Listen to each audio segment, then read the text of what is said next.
special picture of the two, which I thought was quite sweet. This is the first time that the two of us have ever spoken about her as a mother. Believe it or not, you and I are both in this photograph. Right. Okay. You're in the tummy. Oh, nice. Yeah. Arguably, probably a little bit too raw up until this point. It's still raw. There's not many days that go by that I don't think of her. Her 20th anniversary year feels like a good time to remember, you know, all the good things about her and hopefully provide maybe a different side to her that others haven't seen before. To celebrate the life and legacy of Diana, Princess of Wales, her sons are sharing their most intimate memories of her for the first time. We felt, you know, incredibly loved, her and I, and I'm very grateful that that love still feels there.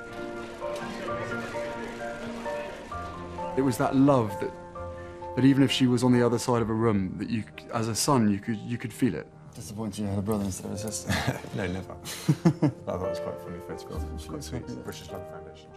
Through their mother's personal photographs and childhood home movies, the people who knew and loved her reveal a Diana we've never seen before.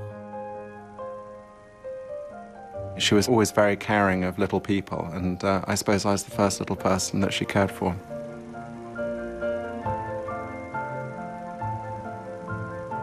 Our mother was a total kid through and through. She really enjoyed the laughter and the fun. She was one of the naughtiest parents. She had a very cheeky sense of humour. She loved the rudest cards you could imagine. She was very jolly and really enjoyed, at times, making a lot of mischief. But she always understood that there was a real life outside of palace walls. Look at her face in every photograph. There's a positive, wonderful glow. I think she wanted to make a difference. Diana's death at the age of only 36 shocked the world. And it shaped the lives of her two sons. I give thanks that I was lucky enough to be her son and that I got to know her for the 15 years that I did. She set us up really well.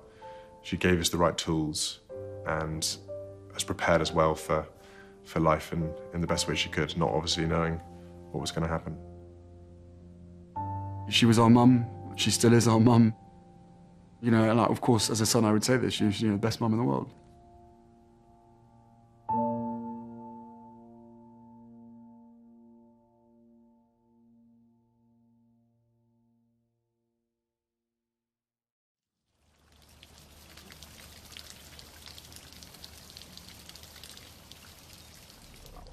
When we found these photos recently, part of me never really wanted to look at them, and part of me was waiting to find the right time that we could to sit down and look at them together.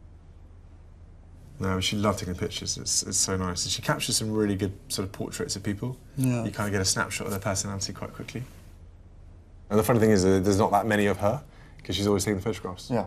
And it's photos of us when we were tiny. Yeah, absolutely, from start, from day one. I think some of the pictures here are day one of you and day one of me. Just growing up, and it's really nice looking back at it and reminding ourselves. And actually, when I started looking through it, it brought back so many memories. I brought this one out because we were dressing up, thinking that we're looking really cool. Yeah, that's brilliant. We had great fun mucking around, didn't we? Yeah. Blimey, it's the first day at school. Probably one of my first days. Your first days, then, probably. Me turning up thinking I've got my older brother at the school, he'll be looking after me, when in fact you just ignored me. And then this photo here, I thought what you would like to see. Quite a special picture with the two of you, which I thought was quite sweet. Well, where was this? Do you remember? This was out on holiday. I just remember having the skinniest legs. I still do, but the skinniest legs. You're quite skinny there. You've got some good bushy blonde eyebrows going on there as well, and your freckled nose. Your freckles have gone quite a lot now. You used to have such freckles. They come back every now and then. Quite funny, really. But it's a sweet picture of her. Happy memories, big smiley faces. She smothered us with love, that's for sure. Yeah.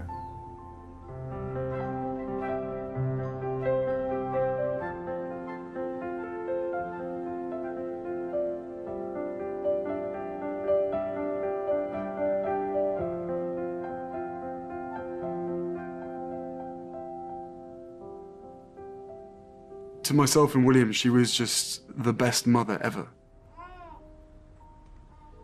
She would just engulf you and squeeze you as tight as possible. And being as short as I was then, there was no escape. You were there, and you were there for as long as she wanted to hold you. Even talking about it now, I can feel the hugs that she used to give us. And, you know, I miss that. I miss that feeling. I miss that part of a family. I miss having that mother to be able to give you those hugs and give you that compassion that I think everybody needs. She was extremely good at showing her love. She was extremely good at showing, you know, what we meant to her and, you know, what feelings meant and how important it was to feel. Behind closed doors, she was a very loving, caring mother and an incredibly funny person.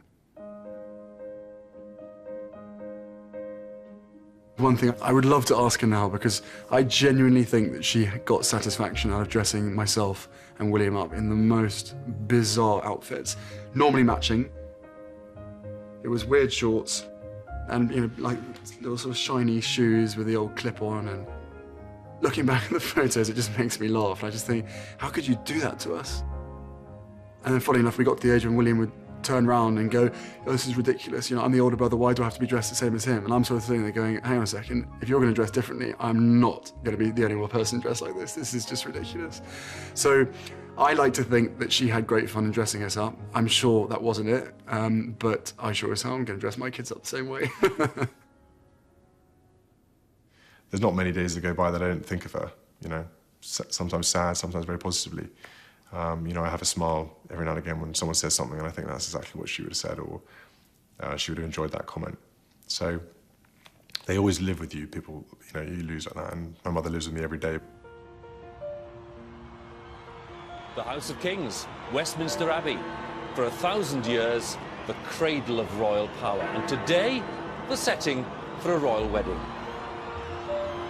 How proud their mother would have been today. I think this really is a special moment. I guess there must be the bittersweet days. I'm just thinking of your, you know, your wedding, and you desperately wanting her to be there and to share in it.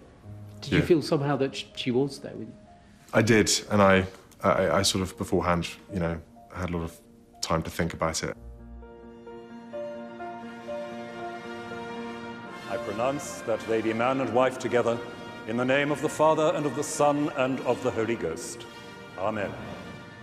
When it came to the wedding, I did really feel that she was there, and, you know, there's times when you look to someone or something for strength, and I very much felt she was there for me.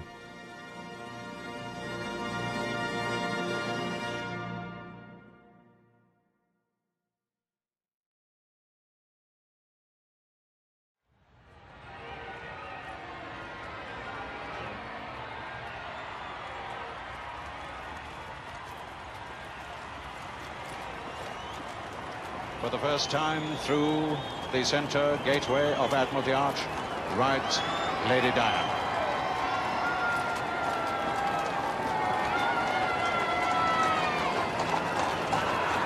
And when we see her, perhaps like all royal brides, the veil will be thrown back and we'll see that lovely face.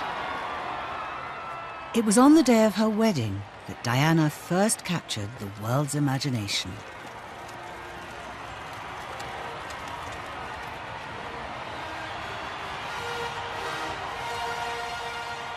Pageantry and romance were an unbeatable combination. The press called it the wedding of the century. I, Diana Frances. I, Diana Frances. Take thee, Charles Philip Arthur George, to my wedded husband. My wedded husband. Diana's marriage was a joyous event which everyone could relate to. But it was also an utterly unique experience. Diana was joining the most famous family in the world. At the end of the day, she was a normal 20-year-old Lady Spencer, marrying into the institution, to marrying into the British royal family. And she brought a breath of fresh air to everything that she did.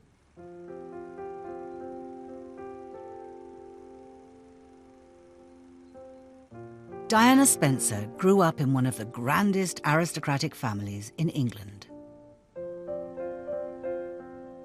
Her father was a keen amateur cameraman.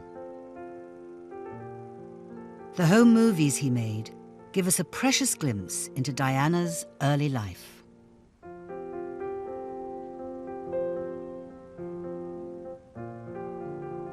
She was always very caring of little people, and I suppose I was the first little person that she cared for.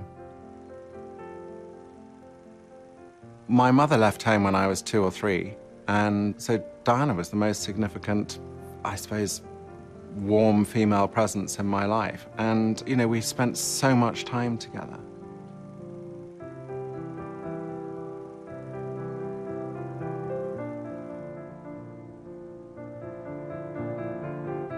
I think our parents' divorce was quite tricky for all of us. It was very sort of bitter and quite had an impact, big impact. They never spoke and, you know. I do feel that the girl I grew up with had a sort of bundle of insecurities and unhappinesses.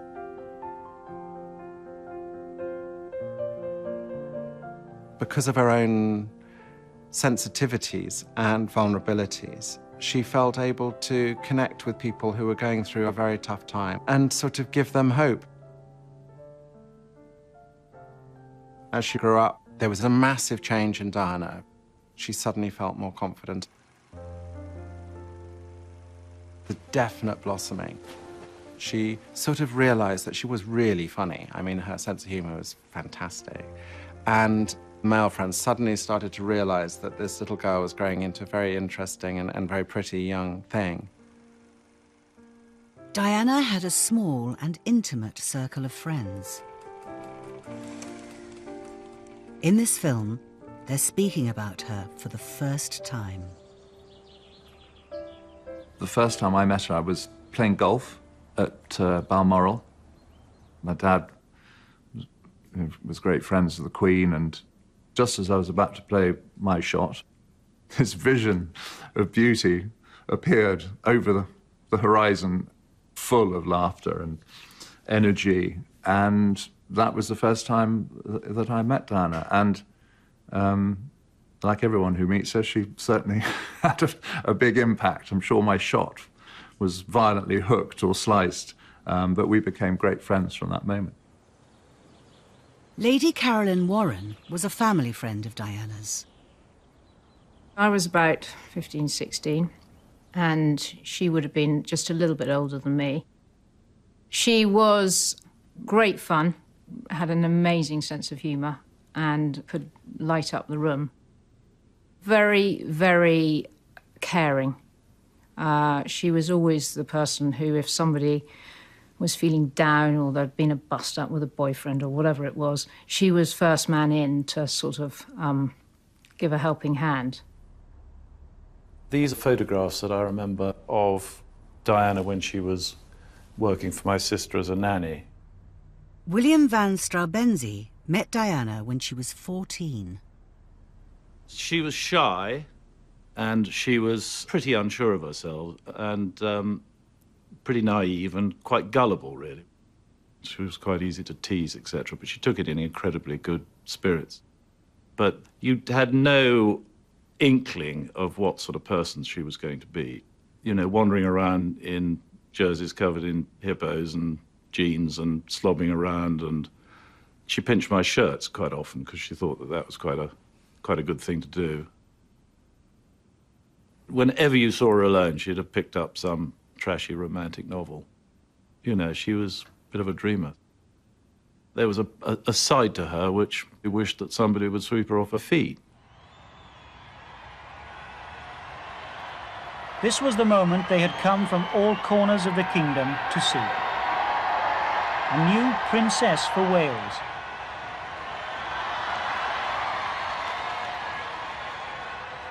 I remember on the wedding day going back to my mother's flat after the wedding and thinking, well, that's done, so we'll all move on now, not realizing that she had just become a sort of global superstar.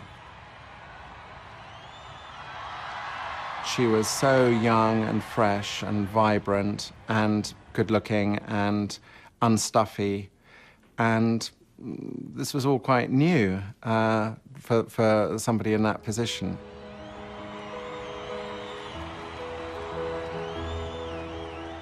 Only 3 months after her wedding, Diana's life as a working royal began, with a tour of Wales.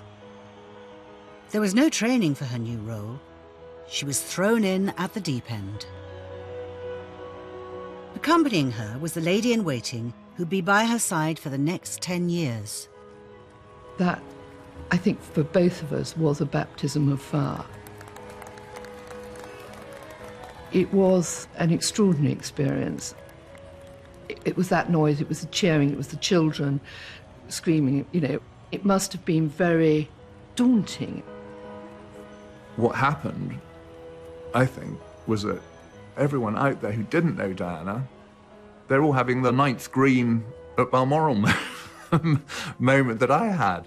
They realized this was such a natural person. She wasn't trying to be anything other than herself. Her ability to go up to people and put her hand out and just touch them was, remembering it now, it was very moving. That immediate warmth was always there for whoever she met. Didn't matter where you came from, what you did, you know, she could talk to you. And I think she generally just had a real ability to connect very quickly. Home for Prince William and Prince Harry is Kensington Palace, where they grew up. It's always been a haven, a place where their mother tried to carve out an ordinary family life for them. My mother cherished those moments of privacy and being able to be that mother rather than the Princess of Wales. She made the decision that no matter what, despite all of the difficulties of growing up in that limelight and on that stage, she was going to ensure that both of us had as normal life as possible. And if that means, you know, taking us for a burger every now and then, or sneaking us into the cinema, or driving through the country lanes with the roof down of her old school BMW, listening to Enya, I think it was. God, blast from the past.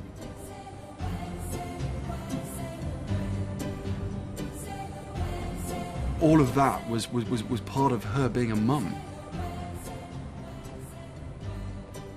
She was very informal and really enjoyed the laughter and the fun. But she understood that there was a real life outside of palace walls, and she wanted us to see it from a very young age, and really understood some of the real problems in life that, you know, you can pass you by very easily, particularly in this situation if you don't go looking for it.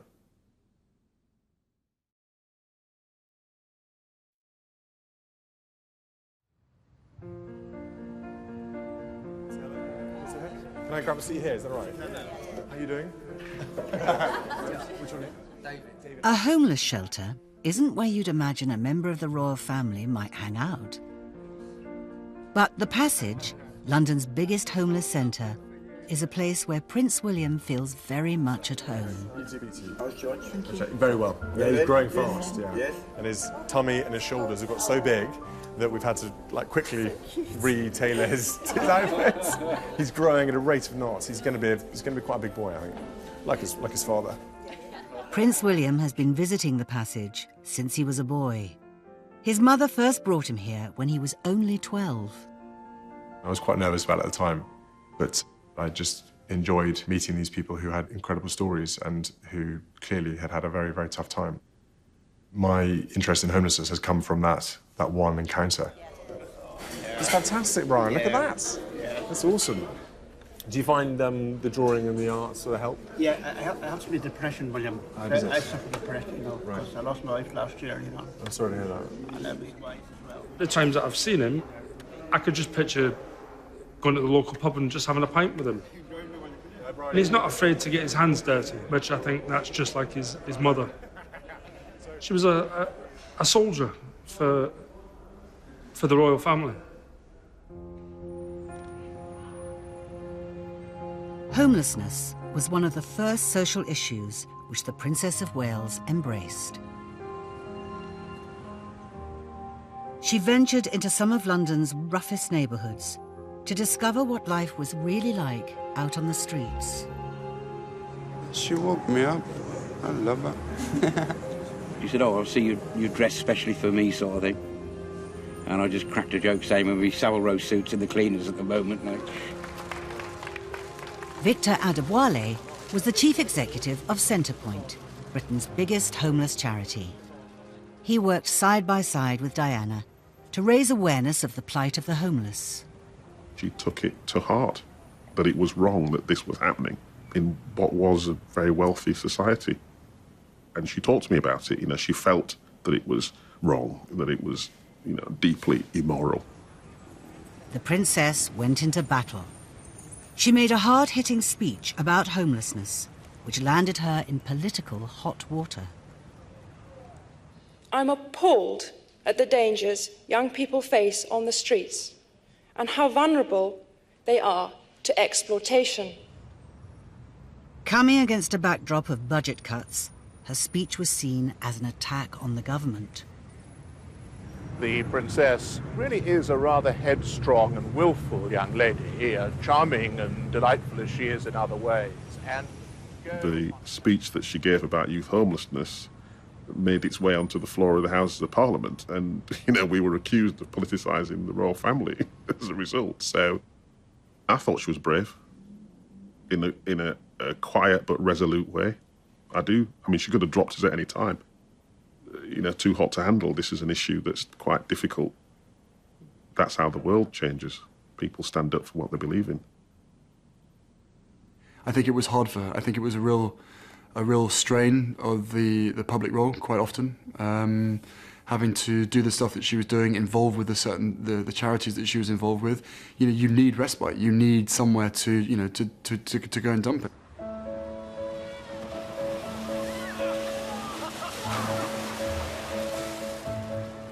There was always a sense of enthusiasm and energy around her, and a lot of warmth as well. There was always that sort of bubbling personality going on the whole time. I think she lived a lot of her life, especially in private, through us. And I think that sort of childish, fun element really came out when she was spending time with us.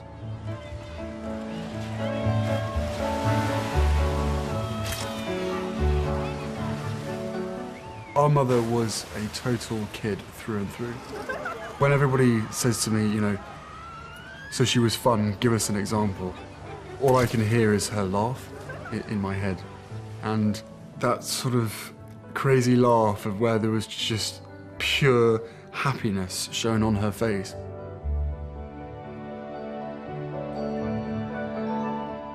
One of her mottos to me was, you can be as naughty as you want, just don't get caught. She was one of the naughtiest parents. She would come and watch us play football and, you know, smuggle sweets into our socks. And I mean, like literally walking back from a football match and having sort of 5 packets of Starburst, and just the whole shirt was just bulging with sweets. And then I was sort of looking around, open the top box, throw it all in, lock it up. She was a massive card writer. She loved the rudest cards you could imagine. And I would be at school and I'd get a card from my mother. Usually she found something, you know, very embarrassing, you know, very funny card, and then sort of written very nice stuff inside. But I dared not open it in case the teachers or anyone else in the class had seen it. There's a couple of memories I have that are particularly funny. Just outside this room where we are now, she organised when I came home from school to have Cindy Crawford, Christy Turlington and Naomi Campbell waiting at the top of the stairs. I was probably 12 or 13-year-old boy who had posters of them on his wall.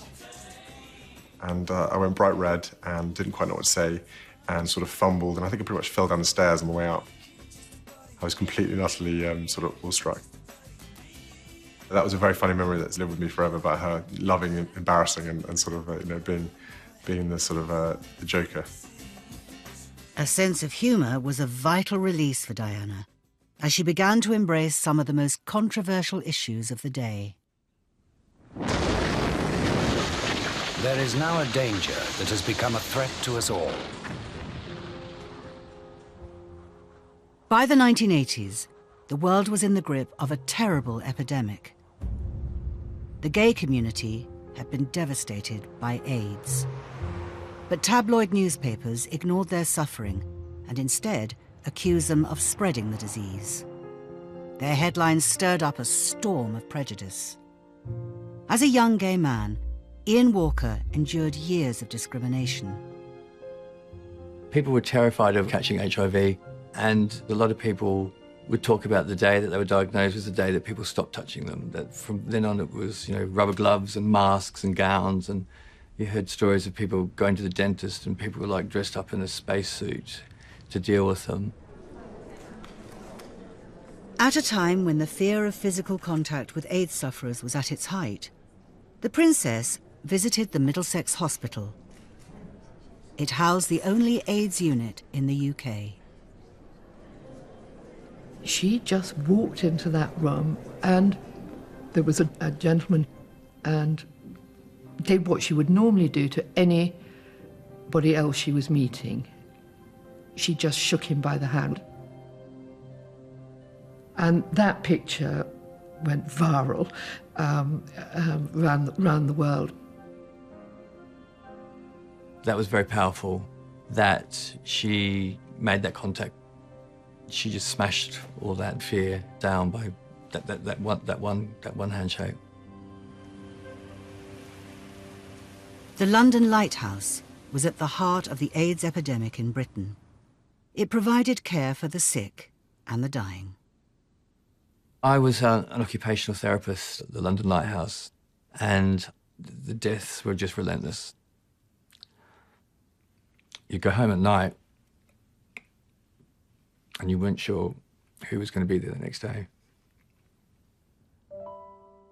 The princess became the London Lighthouse's greatest champion, publicly supporting the charity, but also regularly visiting patients, often in her own time. When she came in, it was like she was shining. That smile, it just beamed. When she smiled, she beamed.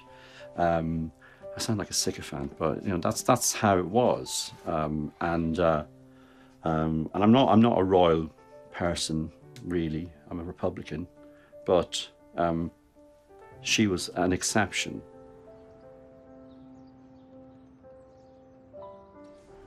How are you? How are you? Good to see you. Hi. Hello, how are you? Nice to meet you. Sir Elton John was a friend of Diana's, and like her, a committed AIDS activist. Would she come here unannounced? Yeah. Prince Harry is joining him at the London Lighthouse to hear more about his mother's work. It was considered to be a gay disease, and for someone who was within the royal family and who was a woman and who was straight, and to have someone care from the other side was an incredible gift. And you can see it in the exactly. I was about to say, and you look back to these days when actually the reality was doom and gloom. Yeah. Absolutely. Look at all. The reality then was doom and gloom. Yet everybody in that photograph is smiling because of her. Yeah. I mean, she had an energy. Look at her face in every photograph. Absolutely. There's a positive, wonderful glow. Also, she had this incredible ability, which he kind of inherited, and I told him that, and he said, thanks very much, to make people feel at ease and make them feel that everything's going to be all right. I haven't experienced many people in my life who have that ability, but she could walk into a room of people and make them feel as if everything was great.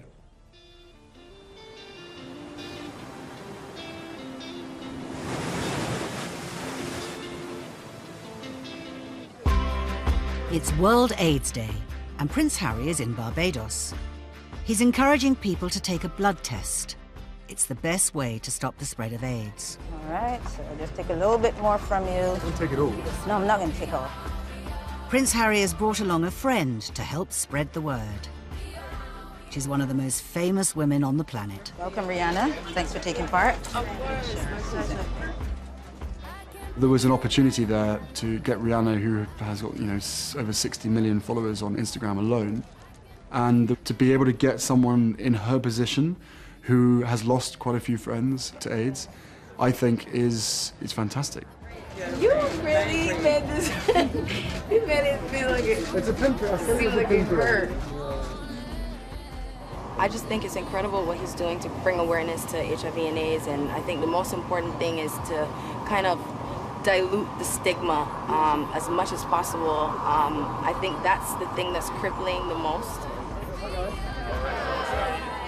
My mother was a role model. She was someone who, at an incredibly young age, would put her passion behind something that she genuinely believed in. And I think that's fantastic, you know, good for her. And thank God for her.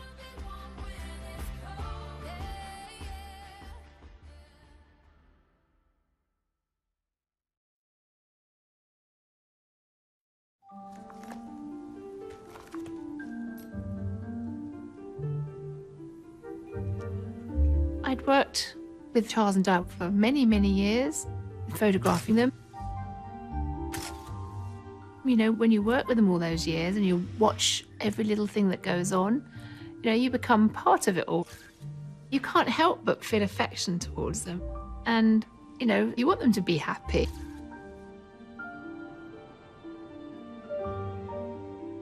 The newspapers had been writing a lot of stories, negative stories about the marriage, and personally, I tried to ignore it because I didn't want to read them and I didn't want to believe it.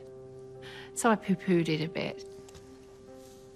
The penny didn't really drop for me until we went to Korea.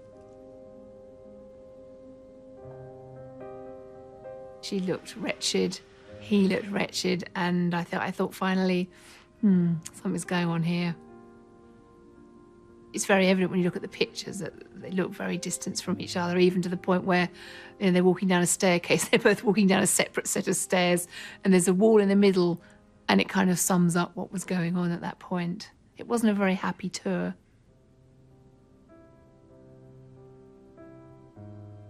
That was a bad time for Diana. You know, a bit of the light had gone out, if you like. One person who was deeply concerned was the princess's mother-in-law. I had a talk to the Queen about it. Balmoral, the Queen wanted to talk to me about it because she was so worried. She's so you know, worried about Diana. After a lunch at Balmoral and going up high and looking down onto this beautiful setting of heather and castle and an incredibly, you know, important chat, very personal chat. And the Queen wanted to know, how was Diana feeling? And was it as bad as it was? And there's a sad discussion, a sad moment, really, because that was everything at its worst. And I remember going to see Diana in Kensington Palace when things weren't particularly easy, in her married life. She was, you know, very emotional. Suddenly, these two boys came thundering around the corner in their dressing gowns, just before bed, and just watching her face light up, going from sad chat to suddenly, boof, you know. I'll never forget that moment, and them, you know, crawling all over her and things flying everywhere, and through all the difficulty of other stuff at that time, you could see the most important thing in her life were her boys.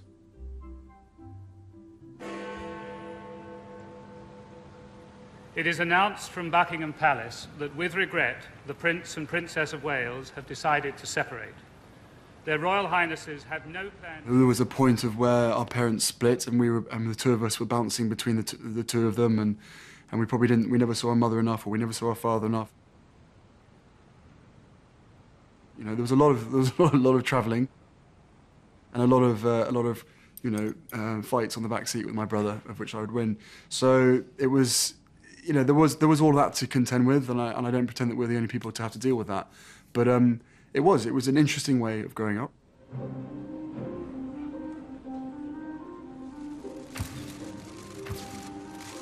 Privacy had been hard to come by as a member of the royal family. But following her separation, media obsession with the princess reached fever pitch. I remember one particular trip.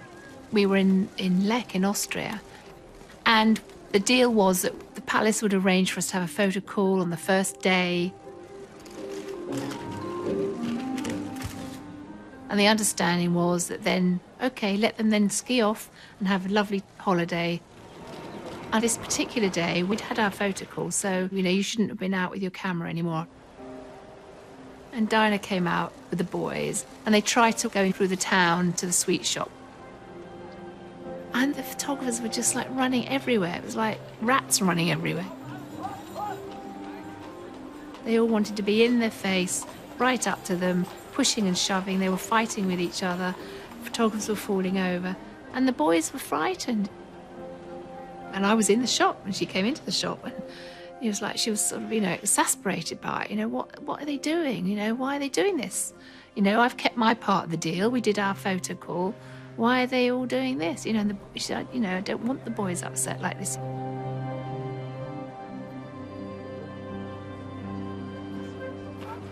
Excuse me. As a parent, could I ask you to respect my children's space? Because I brought the children out here for a holiday. Right. And we'd really appreciate the space. And I'm sure as a... Would it be possible to just get a picture of No. this afternoon? And I'll leave you alone. No. As a parent, I want to protect the children. Back then, 20 years ago, people would be utterly appalled if they knew exactly what went on. I think it was an industry that lost its way quite heavily, lost its sense of decency, lost its perspective on what was appropriate.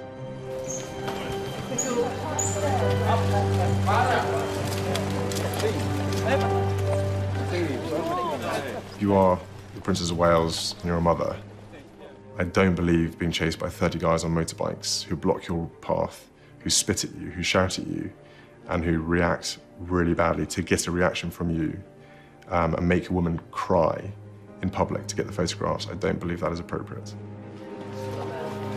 I sadly remember most of the time that she ever cried about anything was to do with press intrusion.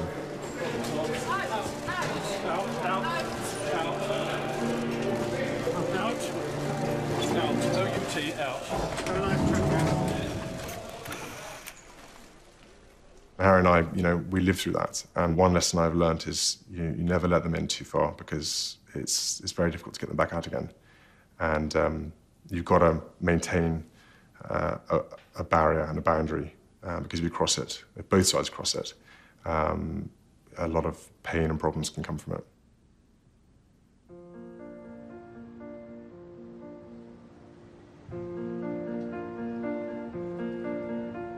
In August 1996, after 15 years of marriage, the Prince and Princess of Wales divorced. Diana was free to shape a new life for herself.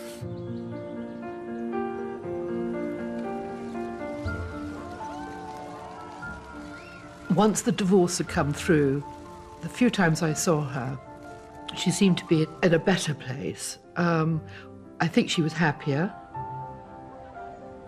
Once she was no longer a member of the royal family, she, I think, just felt a sense of freedom. She was a very, very attractive woman. And she really loved looking good. She was free as a bird, and I think she looked rather amazing.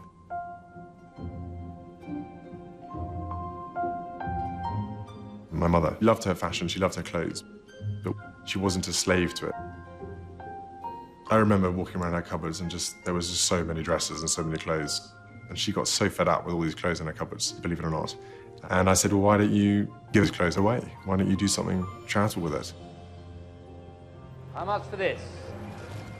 19,000 here. Against you in the gallery at 19,000 a bit here. Diana auctioned off dozens of her dresses, 25,000. raising millions of dollars for AIDS and cancer charities. 130,000. 175. I knew she was going to say that. 200,000. I remember her showing me the catalogue and everything else about it and saying, this was your idea. And I was like, well, I had a good idea. So yeah, it was nice to see it come to fruition. The sale of her dresses marked a new chapter in the princess's life. From now on, she would force the press to focus on what she did and not on what she wore. She put her name and put her image and put her passion and energy into something that she genuinely believed in. And she knew that by doing that, it was going to have a ripple effect across the whole world.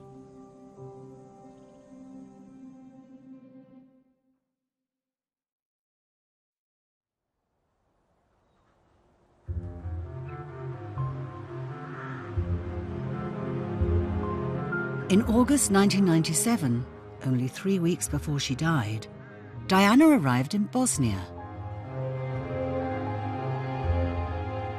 The country had been torn apart by a brutal civil war. With 1 million landmines still lurking underground, it was one of the most dangerous places on Earth. Diana's guides in Bosnia were 2 committed landmine activists. The willingness to take such a crazy risk on these 2 American, legless cowboys. We have 1 leg between both of us who didn't have, 2 shekels to rub together in Bosnia. I wouldn't have recommended that she go with us, but she chose it. I wasn't to tell anyone about the upcoming visit to Bosnia. Not even the embassy, not even your ambassadors, no one would know. It was not an easy trip. It was rigorous. And it was in a depressing environment in the post-conflict area of Bosnia. And she was morning to night visiting survivors. Most people want to get away from pain. They can't listen to pain. They can't be fully present in the presence of pain. And the Princess of Wales could be there. While she was in Bosnia, Diana met some of the younger victims of the conflict, like 12-year-old Žarko, who'd lost his leg after stepping on a landmine. But keep me on my toes, they're quite naughty. Pa zamišljao sam ko svaka princeza da ima neku veliku bijelu haljinu, da ima neki čarobni štapić. Nikakve pomoći nismo imali, prepušten si sebi, bori se, Nekako mi je davala sigurnost da šta god nešto bude trebalo, da će pomoći i da je toliko moćna i dobra osoba da može, promijeniti svijet. Malić was 15 when he met Diana. He'd also lost his leg after stepping on a landmine. Podnožja ima put i taj put koji povezuje to selo. Mi tada kao djeca smo mislili da je to bezbjedno. I ja sam odstupio sam od puta par metara, ništa više. Danas u Bosni i Hercegovini je svakodnevnica izvršavanje suicida od strane stradalnika rata, učesnika rata.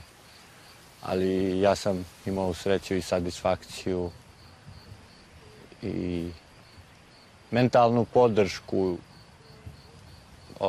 s tim što sam dobio podršku od princeze Diane. I to mi je bilo kao ogromni vjetar u životu da trebam da idem dalje.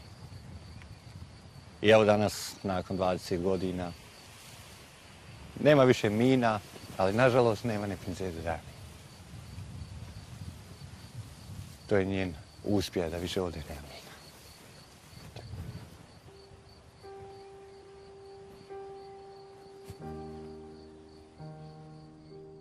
Diana's Bosnian visit was part of a wider campaign. Behind the scenes, she was pushing for a global landmine ban. About a month ago, I found a whole series of letters that she was supposed to top and tail, that were dated 31st of August, that were sitting on her desk here. She knew exactly what needed to be done. She was writing letters to certain people to say, right, this is what needs to happen in order for this whole sort of tidal wave to change. And it's only recently over the years that I've actually really understood the effect that she was having in those areas and on an international scale as well. 3 months after Diana's visit to Bosnia, an international treaty was signed, outlawing landmines. It was perhaps her greatest achievement. She had the ability to literally change a mindset of millions upon millions of people.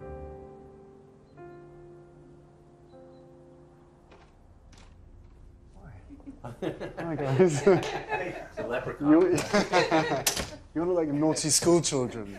Ken Rutherford. Nice to meet you. Very, very nice to meet you. Prince Harry has invited Ken, Jerry, Jarko and Malic to Kensington Palace to share their memories of Diana's Bosnian visit. So you guys, I mean, this was it 20 years ago. This is a reunion. You both still look the same. Ish. You maybe have a little less hair. You guys were almost the last people to see my mother. Well, you saw my mother more recently than I did, I guess. Was it quite strange for the two of you to have a princess like that come and show an interest in your lives and within Bosnia, the landmine issue? Ona je bila jedina svjetlost na kraju tunela. The only light at the end of the tunnel for us. Ja se sjećam njene rečenice kad je I remember her sentence prije odlasku before she left. A rekla nam je She said, da nećemo biti zaboravljeni. "You are not going to be forgotten." And that was important to him. And that stuck in your head forever. I to ti se zabilo u glavu Da, za to mi uvijek je ta bilo kad mi je rečenica. teško, no toga sam se sjetio. Whenever I had hard times, I remembered that sentence. On the 20th anniversary of Diana's visit to Bosnia, Prince Harry is finishing the work his mother began. He's launching a new campaign to destroy every remaining landmine. The attention my mother brought to this issue wasn't about politics, it was about people. When my mother said goodbye to Zarko that August, just weeks before her untimely death, she told him he would not be forgotten. Please help me keep her word to Zarko and Malik, and other people like them throughout the world, who still need us to finish the job. Thank you.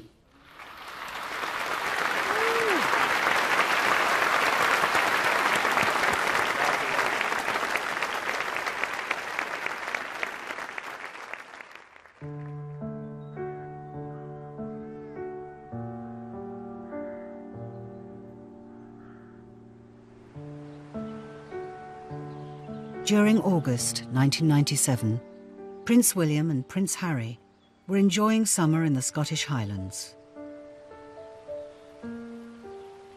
While their mother was away, she constantly kept in touch. The very last memory that I have is a phone call at Balmoral.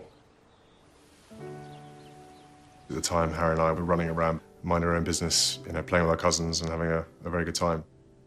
As a kid, I never enjoyed speaking to my parents on the phone. And we spent far too much time speaking on the phone rather than speaking to each other because of just the way the situation was. And the phone rang and off he went to go and speak to her sort of for 5 minutes.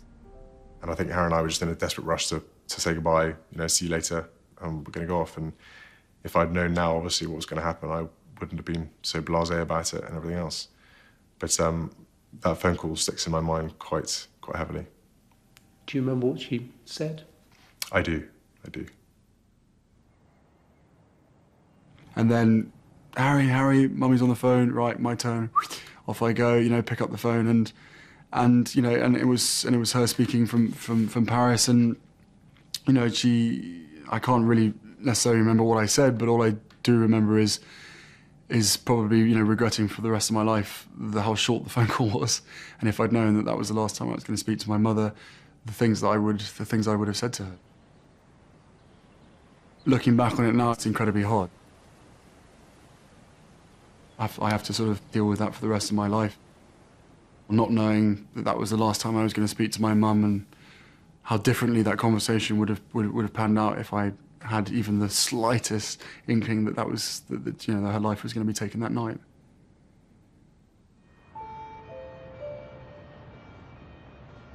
The princess was taken to intensive care following a car crash. The Press Association announced with a news flash at 4:41 that Diana, Princess of Wales, has died, according to British sources.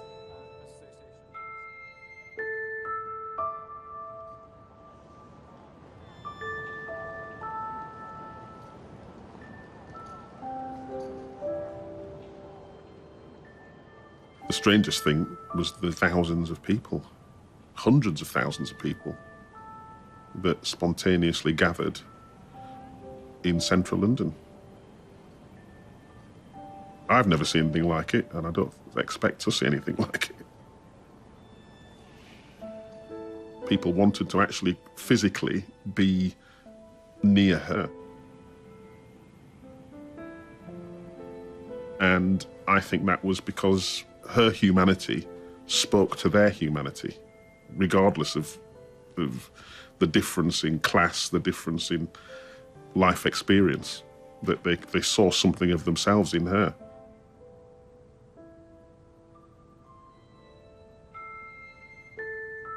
It was very, very strange after her death, you know, the sort of the outpouring of love and emotion from so many people that had never even met her. And there was William and I walking around Kensington Palace gardens here, and the sea of flowers, all the way from the palace gates, all the way back to Kensington High Street.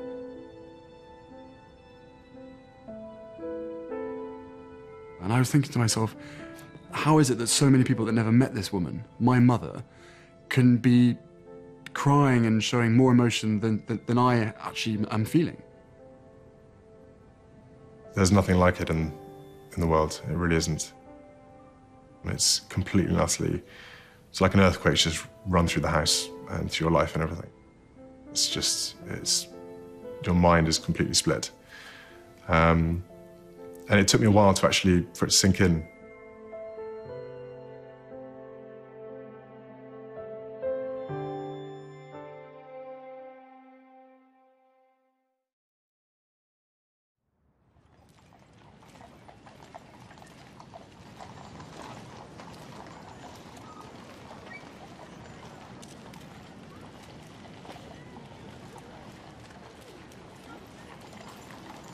Prince William was 15 years old when his mother died.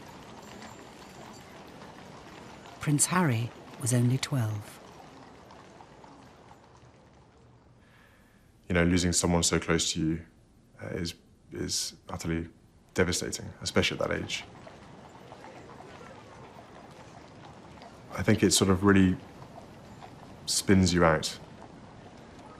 You don't quite know where you are, what you're doing, and what's going on.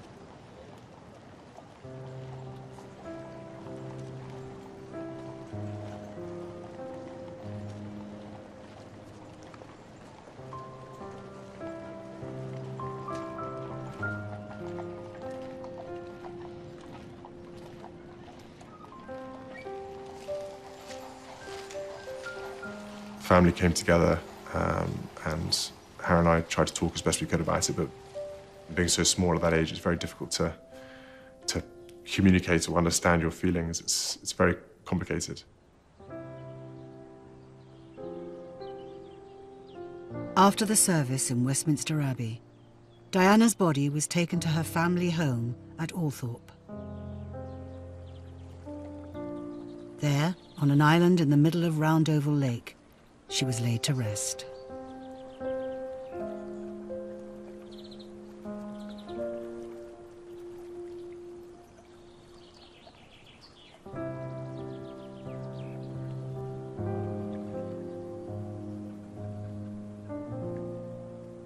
The first time I cried was at the funeral on the island, and that was probably like, and only since then maybe once. So there's a lot of grief that still needs to be to be let out.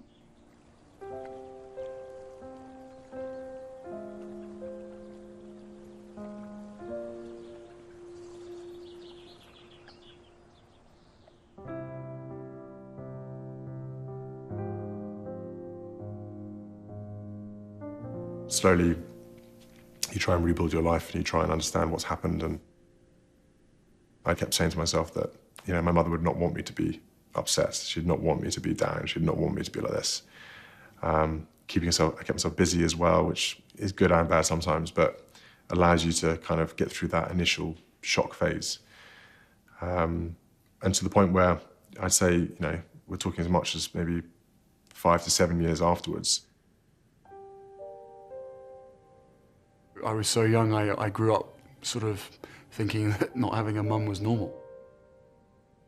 I think it was a classic case of don't let yourself think about your mum and the grief and the hurt that comes with it, because it's never going to bring her back, and it's only going to make you more sad.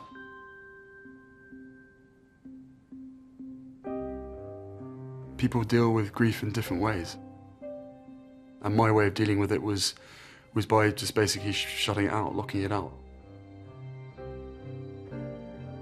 The 10 years that I was in the army, I just sort of dug my head in the sand, and it was just white noise.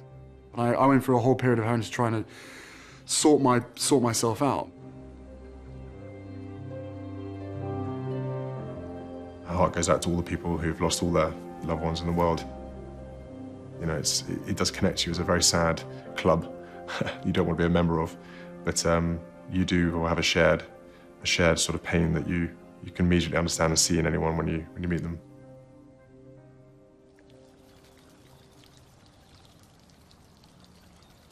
Talking about the loss of parents or children is one of the last great taboos. But poignantly, in the years before she died, Diana became one of the first public figures to engage with these issues when one of her best friends launched a bereavement charity. When Child Bereavement UK was founded, Diana, as an act of friendship, she did many things that really supported me personally. Good afternoon. I hadn't made many speeches, I was really nervous, and so she helped me with my speech. The Child Bereavement Trust will address problems that affect many people's lives. And she came to our launch, and of course it meant that we were in every newspaper on the news, and it gave us the best possible launch we could ever have had. She had a very natural gift of empathy. Just by looking at someone, she'd have an idea of what they were feeling. And actually, I see that with the Duke of Cambridge. He has a depth of understanding through his own experience that connects with other people. Prince William has continued his mother's relationship with the charity, becoming patron of Child Bereavement UK. I strongly believe everyone wants to help, they just don't know how to. And they usually end up being British, just stumbling a bit and then, you know, just staying quiet, which is sometimes the worst thing you can do. Oh, yeah. I was pregnant with our second daughter, and I went to a routine 38-week antenatal appointment, and they found no heartbeat. Gosh, sorry, already. Emily's baby Abby was stillborn. John's daughter Rosie died when she was 19. At the moment, we're talking about what do we do with Rosie's ashes. We've still got those. It's also hard to totally let go as well, isn't it? It's very hard to let go. I always think that how you come out of bereavement, how you come out of grief, it's a real defining moment. Yes. It doesn't go away, it never goes away, obviously, but you learn to deal with it, don't you? Make it part of your life in a way that's right and good and in the best way that you can. Absolutely. Yeah. John and Emily, thank you so much. Thank you. Really appreciate it. And it's so brave to be to be as open and as articulate as you are. Keep the memories alive, that's the thing, isn't it? Keep the memories alive. Yeah.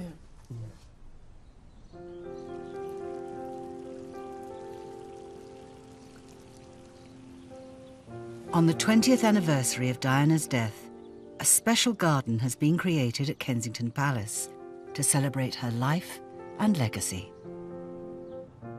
Graham Dillamore was a young gardener when he began working for Diana.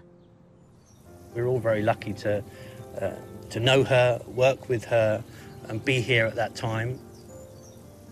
For me, personally, this is where I'll always remember her. We were looking at images of Diana, and the whites and creams and those pastel shades seemed to sort of jump out at us a bit on the page, and we thought we could maybe develop a scheme that could capture that and would look really, really nice. And they've got taller than I thought. They're quite big. You can see we've got the foxgloves coming in to flower now, which are wonderful. And we're planting these gorgeous white lilies, and then we've got these super fantastic kind of creamy roses. Seeing the two boys when they were little in the private garden throwing a rugby ball around or kicking a football into the roses, it was great to see. You know, it reminded me of my own garden at home with my kids. I'll always look back on those days with really great, happy memories.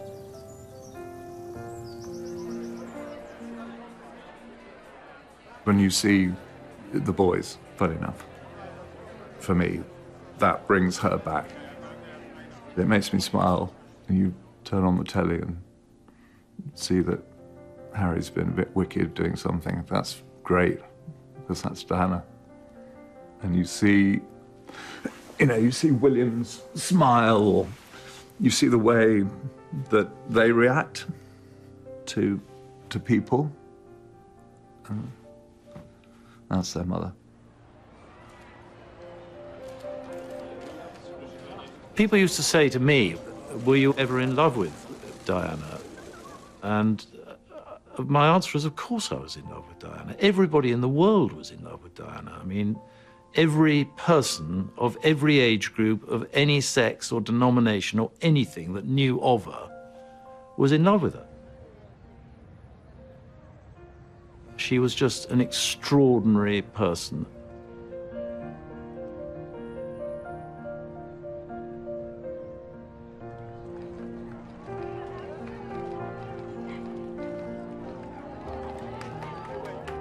In the years since Diana died, 2 of her grandchildren have been born.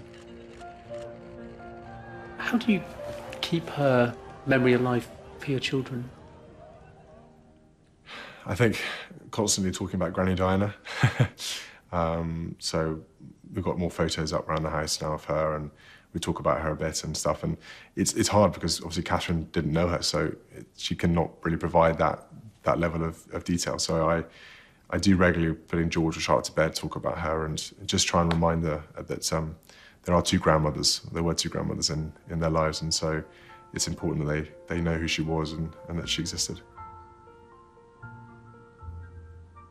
She'd be a nightmare grandmother. She'd be an absolute nightmare. She'd love the children to bits, but she'd be an absolute nightmare. She'd come and go, and she'd come in probably at bath time, cause an amazing amount of scene, bubbles everywhere, bath water all over the place, and then leave.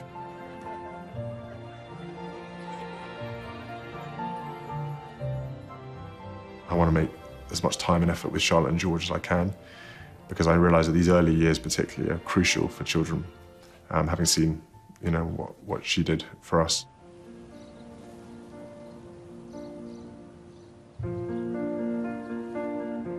I found these ones here, which I thought was quite sweet. Believe it or not, you and I are both in this photograph. Right. You're in the tummy. Oh, nice. Yeah, exactly. No, she wrote on it, said W and Harry. It's quite funny. You potentially look excited that you've got at that point a brother or sister coming. I think I was looking forward to beating you up the moment you arrived. But I thought it was quite a funny photograph. She looks happy there as well. Yeah. Time spent with her, the feeling of having her around and being loved as a family or as a son, I think those are the most precious, special memories to me. It has been hard, and it will continue to be hard. It's not a day that William and I don't wish that she was. We don't wish that she was still around, and we wonder what kind of a mother she would be now, and what kind of a public role she would have, and what a difference she would be making. I think she'd be proud that Harry and I have managed to come through everything that's happened, having lost her, and that gives me positivity and strength to know that I can face anything that the world can throw at me. We felt, incredibly loved, Harry and I, and I'm very grateful that love still feels there, even 20 years on, and I think that's a huge credit to her that I can still feel that now.